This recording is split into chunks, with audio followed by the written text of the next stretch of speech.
Have you ever left an event feeling fulfilled and just overall this feeling like you were satisfied and you didn't want to leave? Well, that was my experience at the Seeking Whole Health Conference this past weekend, and I want to tell you a little bit about it. So for the Cultivating Calmness podcast today, we're going to talk about this conference that I went to and how it was. I've been to 2 conferences in the last 2 weeks now, and of the 2, and really of all of the ones that I've really ever been to, I feel like this is the one I walked away from feeling energized, feeling fulfilled, feeling like I just didn't want to leave. I wanted to spend more time there. I wanted to tell everybody I knew about it. And, I can't wait to go back to it next year or, other similar conferences. Now, yeah, I'm a counselor. This was a conference that was not counseling related at its foundation. It wasn't meant for counselors. It was meant for anybody. There were practitioners there. There were, moms, dads, grandparents. There were, just regular people there to attend a conference to learn about whole health. And this conference in particular, it is Christian and Bible based, and so a lot of the presenters base some of their presentations on where we come from and what potentially the Bible says about healing and health and diet and life and things of that nature. But that wasn't the primary focus as far as what we were learning. What we were learning was like our bodies, our whole health, how to take care of our bodies and how we were meant to be living and how we were meant to be caring for ourselves. And I took away so much information from that session, those sessions from this weekend. And, it's taken, it's only been a few days and I'm still processing and trying to formulate and arrange some of my thoughts on it. And, I am able to take a lot of information from that, not only just personally, but also professionally. So I went for 2 reasons. I went to build my foundation for why I practice functional mental health so I can bring that information back to the people that I work with and for really all my clients. And then also for me personally, I learned a lot of things about myself, about my family members, where I'm hearing stuff and going, we should probably look into that and we should probably do something about that. But I also was thinking about my clients in the same way, like, when they talk about this thing or that thing, when my clients are talking about anxiety, how much of their anxiety could be related to blood sugar problems? How much of their anxiety could be related to how they're breathing at night or how they're breathing during the day? And these are things that we don't really think about in relation to our health, I think in general, but also especially when it comes to the counseling field, we're not considering all those root causes. We ask about your stress, we ask about your anxiety, your depression, your PTSD, all those things, and like where some of those things maybe they're coming from, right? Well, you're sleeping a lot. Well, maybe you're not eating, this way or that way. Maybe you're not exercising, those events that happened to you. Yes, those were really traumatic. And that's, those are probably the likely source of that trauma. So yes, we do address those things, but oftentimes in my experience, just from being a counselor now for over 13 years, and 15 if you include all of my training in counseling, that wasn't the focus, right? The focus is more symptom driven. Somebody comes into your office, and this is counseling, this is Western medicine, any medical doctor, you come in with your symptoms. This and this and this and this is what I'm feeling, thinking, behaving. And we as providers would and do give a diagnosis to label all of those symptoms into a certain category. But our health is more than that. Our health is more than a diagnosis. Our health is all of the things that have come together to cause each of those symptoms to begin with. And that's why I really loved this conference. And I brought my handy dandy notepad. I use this notepad to take notes with my clients, but I also use this notepad when I go to conferences. And I brought it here to talk today just because I didn't want to miss anything. I will be doing some, little shorts and things over the next coming weeks, sharing some of this information that I learned. I took lots of pictures. I'm hoping that maybe I can reach out to some of the presenters and get some of their slides. Not like a counseling conference where they kind of send them out to you and you potentially have them for the actual conference. It wasn't that kind of conference. So, I may or may not get the slides. So I was taking pictures. I was taken lots of notes, several pages of notes here from the different sessions that I went to. A really nicely put together program that had all of the different topics, the different times, the agenda per se, and then descriptions of all of the sessions that were going to be had, and then a little paragraph about each of the speakers that were going to be at the conference, including the keynote speakers. So we had Alex Clark, Matthew Gay, and Bob Sears were the primary keynote speakers for this year. Also, a bunch of other presenters that, I had met last year when I went, and I got to meet again this year, as well as new presenters and new topics to present on. So lots of great sponsors. So there's a sponsor list here, and I may show some of that online, but all of these sponsors had tables and they were sharing things, products as well as information. So just like a really great time. I bought things and got a lot of free things from most of these places. I've met some of the owners of some of these places, both locally and nationally. And it's really nice. Lots of ads in here. You can get discounts on things because you attended, discount codes. So just like, some other conferences have that ability as well. But this was something that I've been looking forward to since last year, finally happened. And man, it was a great experience. This year I got to I went with a friend, and she had never been to anything like this. And I kind of teased her about how I kind of pulled her into this natural journey with me. I love it. But not everybody is into that, and that's okay. You don't have to be into the natural health world. But I want to provide you with the information because I think knowledge is power. And there were a lot of things that I didn't know. And then now that I know them, I can't not know those things. So it's when I go to grocery store and when I look at products, I can't not know the information that I know now. And so now I stopped buying certain products. I stopped using certain products because I know what those ingredients mean when I look at the ingredient list. So we had my first presentation, first like keynote, the very first session on the first day was Matthew Gay. He is with Fit Church United, and he talked about the word for worship in Hebrew being 𝐂𝐿𝐴, and how many times it's used in the Bible, well, not just the Bible, in the Old Testament, but its meaning and how we can use that word in our practice. And he encouraged all of us in the for the rest of the conference to really focus on being present and taking notes. But when we're taking notes, to take notes for what stands out and what you want to use that information for. And I did remember that. Now I was taking other notes too because I need to hear things. I need to hear things a couple of times sometimes to really get it. And sometimes they were just talking so fast. They only had so much time to get information to us. So I was taking a lot of notes, but there were a lot of moments where I was taking notes because that affects me, that affects my clients, that affects the work I am doing and the work that I want to do.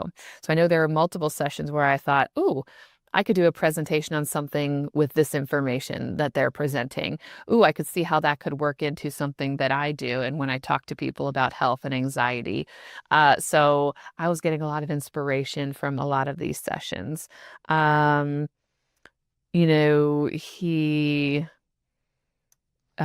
talked about Christianity, and he talked about our role, not just, as Christians, but also as disciples, but in our health, that, we can kind of we can do both. It doesn't have to be, if we're trying to be healthy, it doesn't have to be that we're worshiping, health, but that we are worshiping the body that we were given. So lots of really good stuff from him. And actually, it was a funny story. I went into the gym that morning at the hotel because I've been working on me, and I was doing my workout, and he came in. We came in about the same time, and I thought he looked familiar, but I didn't quite know who he was yet. I just had seen his picture in the advertisements. And then I was like, oh yeah, that for sure is him. And I talked to him about that later, and it was just funny. We were both in there. We were both like, don't be awkward, just do your workout, So it's just, a funny little interaction that you can have, and, funny how you can just meet people and, be experiencing some of the same things and not even know it. Talked about inflammation with Dr. Rachel Shuck, talking about gallbladders and just removing organs. And she did ask, that was one of the first questions she asked the group was, how many people know somebody who's had one of these, organs removed? And she named a few, like your gallbladder, your uterus, your, what's the other one? Appendix. There are some other, maybe there's another one or two, but how many of you have had those, know somebody who's had those organs removed? And a bunch of hands went up, myself included. I know several people who've had their gallbladder removed, and multiple family members who've had their gallbladder removed. And the point being that, removing that organ, let's just say the gallbladder, is removing the pain point, but it's not removing the problem. Like that's the pain point is the symptom, but it's not the source of the problem. It's actually, I learned the gallbladder, which I kind of already knew, but the way that it was phrased, it really stuck with me, is that, the gallbladder, when the gallbladder is having issues, it's really a liver problem, because the liver then gets backed up and it pushes it down into the gallbladder, and then you have gallbladder issues. So we have to find the source of the problem. Now, sometimes it's too late, right? Sometimes, there's been enough damage that something maybe kind of has to be removed. But oftentimes, I think, not a doctor by any means, but from just hearing other stories and hearing other providers talk about healing, and being in chats where other people have talked about healing these problems, where a doctor maybe told them, oh, that needs removed, and they went, pause, and they did something about it. Now, it wasn't, these types of healing aren't usually an immediate fix, right? If you have, a uterus with a bunch of, issues, there's a bunch of stuff that can happen because of your uterus. You're not going to be able to take a pill and fix it by your next period. It may be a year or two. It could be a long process to heal that problem. But there also could be the problem or the issue where there's been a buildup or enough of a problem where it either has to be removed, or you have to have surgery to eradicate something or fix something. And then from there, you are working on fixing the source of the problem so that that thing doesn't continue. So we talked about glucose levels, and that, how your cortisol is related to releasing insulin. So if you have like high cortisol, it's going to have trouble releasing insulin.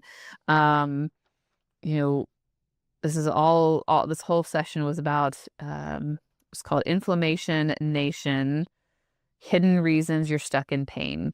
So that was really helpful in gathering more helpful tools and helpful facts. Lots of books that I'm going to add to my list of books to read. Maybe I'll get to them this year. I did purchase several books this year. Sometimes I purchase books and they go on the TBR shelf. If you don't know what that is, the to be read shelf.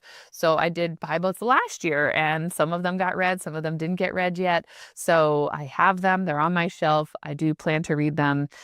So maybe that's part of my goal this year, is to actually make an effort to read those books. But I do have to mix in the fun books as well, because it can be really hard to just read sciencey heavy books and not mix something fun in there as well. Learned a lot about NSAIDs, and that, like, they're supposed to be anti-inflammatory, but like they're not really anti-inflammatory long term, and they actually can be a huge cause of inflammation and leaky gut. So if you're on NSAIDs, those are things to, consider looking more into. I attended a session on raising resilient kids and how real food builds body, brain, and palate. And this was done by Chef James Barry. He is the owner and creator of Eat Pluck. And he was on Shark Tank. I didn't know that. I don't know if he was on Shark Tank between when I saw him last year and this year, or if he was on Shark Tank before all of that. I don't actually know when the Shark Tank happened compared to when I met him, but Eat Pluck is basically like a spice or a spice that is made with organ meat. And so he has different versions of the spice. Some is just the organ meat, some is, and this all comes from cows because like helps like. So if you didn't know that, like helps like, but it also helps to build iron and other nutrients that we need in our body. And he has brain as well in some of those. So some are more expensive than others, depending on how hard it is to get those ingredients. And so I bought some this year to be able to incorporate into food. But he talked a lot about how, with kids who are picky eaters, he had an image of tongues, and I had to draw the picture. I also took a picture, but where the sweet is on the tip of our tongue, salty is kind of along the bottom line of our tongue, sour is on the sides of our tongue, bitter is in the back of our tongue, and umami, that's like that meaty sense of taste. That's like your whole front part of your tongue. But sweet and salty are the ones that picky eaters like the most. And there's texture stuff involved in that too. So they don't really need help building those sensations and to those tastes, but they do need help building the others. And so it talked about like incorporating slowly the different foods into the food that they're eating. For example, like his spices, he did talk about that, but he talked about lots of other foods and ways to do that. And when you start to incorporate that, you just a little by little, he even talked about his own kids and how one of his kids who was there helping him, said, "Oh, I want to try that." And he was like, "You have tried it. I've put it in your food already." And she didn't know, right? Because he was slowly building it into their lifestyle and into their food. I think he was the one, maybe somebody else had it, but this would fit. They showed an image of like our food. And I knew this, but I'm a visual person. So they showed an apple from, like the 1940s compared to the apple today. The apple from the 40s had, and I don't know the exact date, so I'm not looking at it right now, but they were a lot more nutrient dense. So our foods, 100 years ago, 80 years ago, 50 years ago even, were a lot more nutrient dense than they are today. So today it would take, 20 apples to have the same nutrients that we get in that single apple from, 80 years ago. And that's why like you could be eating healthy and eating all the right things and maybe still not getting the nutrients you need because our food is very depleted. So it matters where you're getting your food from. Are you getting them from local farmers? Are you growing it yourself? Have you built up your soil?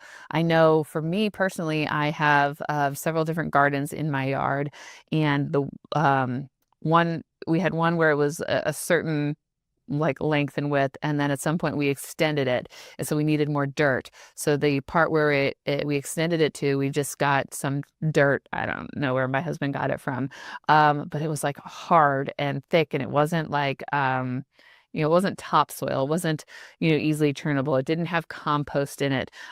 So like anything I planted in it didn't really grow very well. Some things did. And over the last couple of years, right, that soil has loosened up more and more because I planted stuff in it. I put leaves on it. I did stuff to help compost the soil and to help it grow and get nutrients in it and get worms and bugs and things in it that the soil needs. But that's not our soil here in the United States.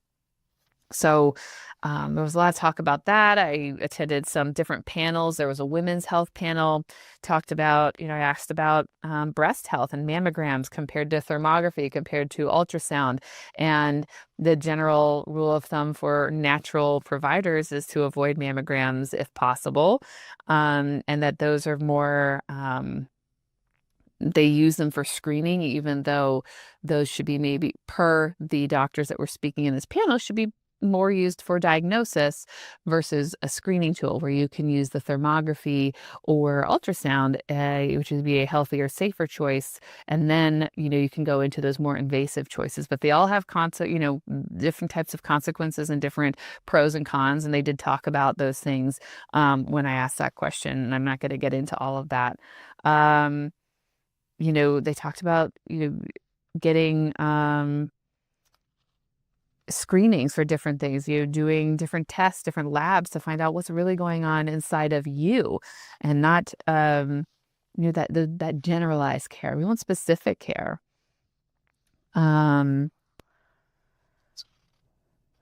We went to a presentation by Dr. Ali Miller, talked about the anti-anxiety diet. She had a book on that, talked a lot about, she had the 6 R's: remove inflammatory food, reset the gut microbiome, repair the gut lining, restore the micronutrients, your micronutrient status, rebound the adrenals, and rebalance neurotransmitters. And she talked through each of those steps, but like all of those things are super helpful. And then she had a book that talked about how you can do that and what types of food you can eat. And she had different recipes and things you could get in that book. Now, I didn't purchase that book, but it is on my list as a possible in the future. But it may be so helpful for one of you out there if you're listening and you have anxiety, or you know somebody that has a lot of anxiety. Talks about those 6 R's, those 6 pillars, to help maybe transform some of what you're feeling, because it's not just the events that are causing or leading to our anxiety. It's all of the things that are going on and happening like inside our body that could be driving that anxiety. That makes sense. I went to a presentation on holistic cancer support, and how our diet plays a lot a part in that, and different labs that you can get. There was a session by Dr. Bob Sears. That was really good. I've met Dr. Sears before, at least once, maybe more than once. So that was nice to get to see him again, and he signed my books. So that was great. I love getting signed books from, any books that I have. So I actually have a decent amount of signed books, and I just think it's something cool to have. We went to a session on From the Soil to the Soul. That was Dr. Tabitha Barker talking about, in the Bible, like, we are made from dust, and so we're made from elements in the soil, and we have our major elements, minor elements, trace elements, and shared organisms that are all part of, like, the earth, that are also part of us, and we need those things to survive and to thrive. She talked about serotonin and how tryptophan-rich foods turn into tryptophan and amino acids, which then are transferred into that 5-HTP, which is then turned into our serotonin. So if we're not getting those tryptophan-rich foods, then down the road, we're not getting the serotonin we need. But if our gut is all messed up, we're also not going to be able to translate all of those things into the serotonin that we need and all the other neurotransmitters that make us feel good. Talked about internal and external stressors and the cortisol cascade and the HPA axis dysfunction and stress, and how stress causes hormone chaos, and stress causes gut damage, and the consequences of leaky gut, and so many really great things that I want to incorporate. Talked about epigenetics and how we're not a victim of our genes. So often people think, whether it's breast cancer or autism or ADHD or fill in the blank, some other issue that you may have that other family members, people in your family have had, just because they've had it doesn't mean that you are going to have it. Now, you can get tested for genes. So often people, when it comes to like breast cancer, ovarian cancer, can get tested for the BRCA gene.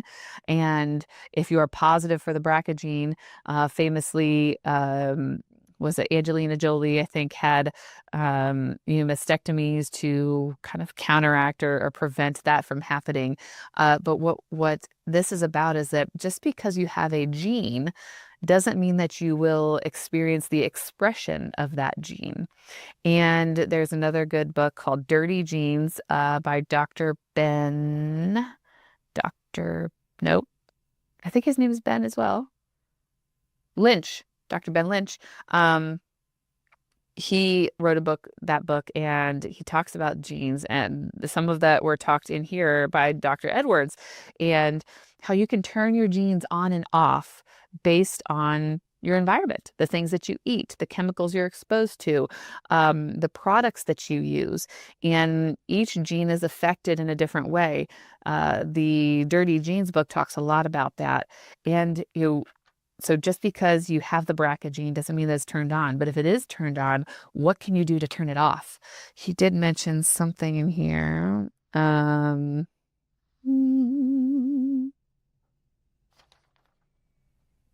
I don't remember where it was, but you can have a part of a gene that the expression part is turned on and the suppression part is turned off, which would then be kind of like a disaster waiting to happen. And so you want those to be flipped in whatever that gene would be, right? You want the suppression of something bad, the cancer gene to be turned on, and you want the other part of that gene to be turned off.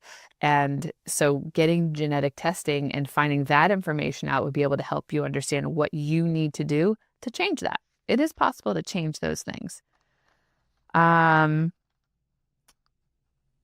He talked about there was an image where he showed the minerals in our soil going down, and then the other part of the image showed red lines. So blue lines showed the minerals starting up here, starting up high and then going down over time. And there was a red line that showed diseases that started out low and then spiked and went up over time. So right, they crisscrossed, and they kind of like crisscrossed. And what does that mean, right? When we have low minerals in our soil and low minerals in our food, our health goes down. I went to a presentation on metabolic blueprint, rebuilding resilience after experiencing mold, Lyme, and other mysterious illnesses. That was by Dr. Eric Rischlag. And just like how you can be tested for different things and still not find the answer. And you could be treated for one thing, but you're really still not looking at the root cause and where those things are coming from. And so it could still be something else when we're not digging deep enough. He talked a lot about that in his presentation. I went to another doctor panel where people are just asking questions. And so I was just listening, heard lots of different things about like GAPS diets and, basically healing as a couple, and if you're dealing with like some kind of infection, whether that can be passed between couples. Something to note, that is something that can happen. I didn't know that. So just like, like an STD can be passed, like your bad bacteria and things like that can be passed from couple to couple, parent to child. Under different circumstances. So, that's not just like, oh, I kissed you or I touched you. We're now like infected. That's not what I'm saying. But it sounds like, if you're intimate or if there's certain things going on, being aware of like each other and what those difficulties are, you may need to work on things so you're not constantly passing those things back and forth and you're healing together versus separately. Lots of good information there. I went to one I really took a lot away from, and I really want to hear it again, was it natural dentistry and the role it plays in reducing chronic diseases. And he started his presentation off talking about like mouth breathers versus nasal breathers and just the things that happen physiologically with your body when you breathe through your mouth versus breathing through your nose. We're supposed to breathe through our nose. So if you are in a relaxed state, if you aren't breathing through your nose,